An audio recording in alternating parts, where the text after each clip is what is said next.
Hello friends, ಇವತ್ತು ನಾನು ಸೀಮೆ ಬದನೆಕಾಯಿ ಸಾಂಬಾರು ಮಾಡ್ತಾಯಿದ್ದೀನಿ.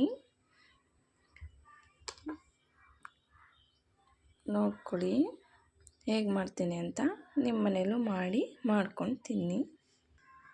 ಇದನ್ನ ಇವಾಗ ಸಿಪ್ಪೆ ತೆಗೆದು ಕಟ್ ಮಾಡ್ಕೊತೀನಿ. ಫ್ರೆಂಡ್ಸ್, ಈಗ ತರಕಾರಿ ಎಲ್ಲ ಹಚ್ಚಿ ನೀರಲ್ಲಿ ಹಾಕಿ ಇಟ್ಕೊಂಡಿದ್ದೀನಿ. 2 ಟೊಮೊಟೊ ಕಟ್ ಮಾಡ್ಕೊಂಡಿದ್ದೀನಿ, 1 ಈರುಳ್ಳಿ, ಬೆಳ್ಳುಳ್ಳಿ. ಮಾಡೋಣ ಬನ್ನಿ. ಇವಾಗ ಇದು ಅಮ್ಮ ಬೇಳೆ ಮಾಡಿಕೊಟ್ಟಿದ್ದು, ಹೆಸರು ಬೇಳೆ ತೊಳೆದಿಟ್ಕೊಂಡಿದ್ದೀನಿ. ಇದು ಸಿಪ್ಪೆ ಹೋಗುತ್ತೆ ನೆನೆ ಹಾಕಿದ್ರೆ. ನಾನು ಹೀಗೆ ಮಾಡ್ತೀನಿ.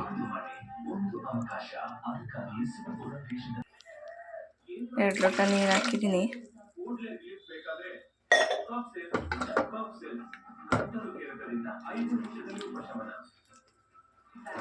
ಇದ್ರ ಜೊತೆನೆ ವೆಜಿಟೇಬಲ್ಸ್ ಎಲ್ಲ ಹಾಕ್ತೀನಿ.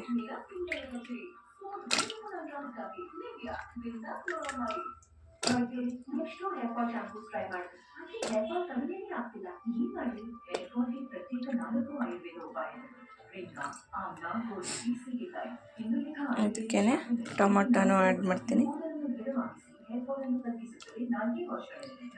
ಟೊಮೊಟೊ ಚೆನ್ನಾಗಿ ಬೆಂದರೆ ಸ್ವಲ್ಪ ಟೇಸ್ಟ್ ಚೆನ್ನಾಗಿರುತ್ತೆ.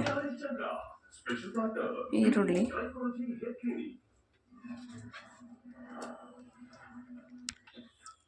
ಸ್ವಲ್ಪ ಅರಿಶಿನ ಪುಡಿ, ರುಚಿಗೆ ತಕ್ಕಷ್ಟು ಉಪ್ಪು,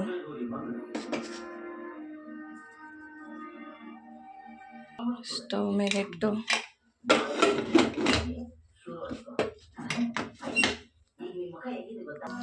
ಇಟ್ಟಿದ್ದೀನಿ. 3 ವಿಷಲ್ ಹೊಡೀಲಿ. ಇದು ಅಚ್ಕಾರದ ಪುಡಿ, ಇದು ಧನಿಯಾ ಪೌಡ್ರು, ಇದು ಬೆರ್ಕೆ ಕಾಳಿಂದು ಪುಡಿ.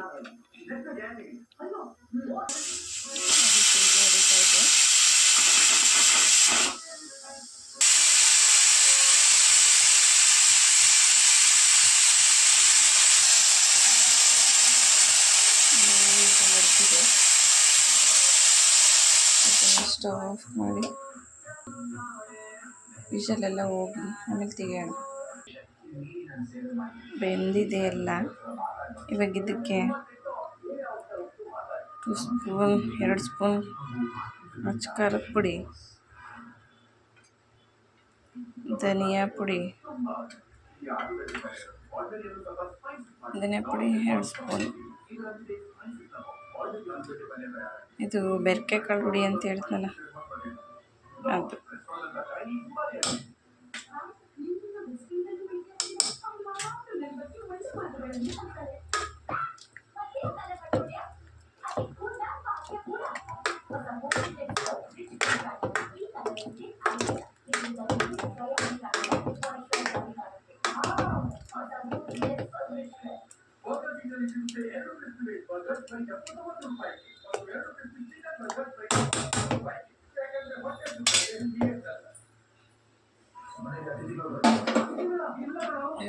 ಸ್ಟವ್ ಹಚ್ಚಿ ಬೇಯಕ್ಕಿಡೋಣ.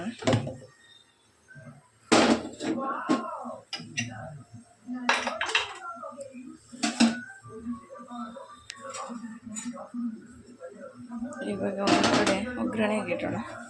ಒಗ್ಗರಣೆ ಮಾಡೋಣ.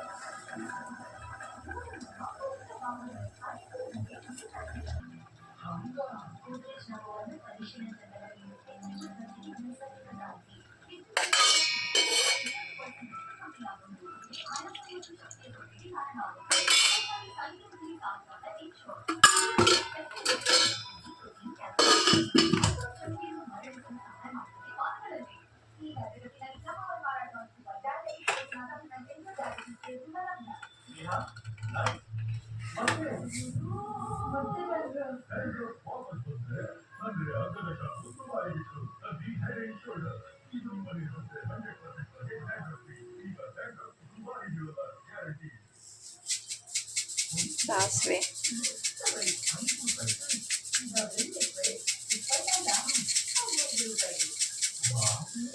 ಜೀರಿಗೆ,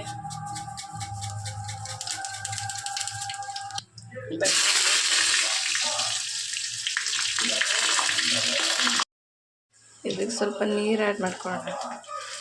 ಬೇಯ್ತಾ ಬೇಯ್ತಾ ಗಟ್ಟಿ ಆಗ್ಬಿಡುತ್ತೆ.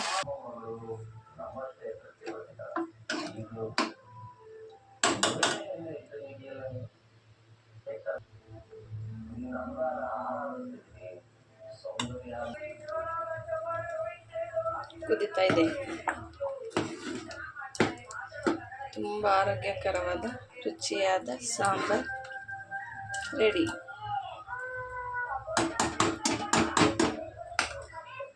ಅನ್ನಕ್ಕೆ ಹಾಕ್ಕೊಂಡು ಸವಿರಿ.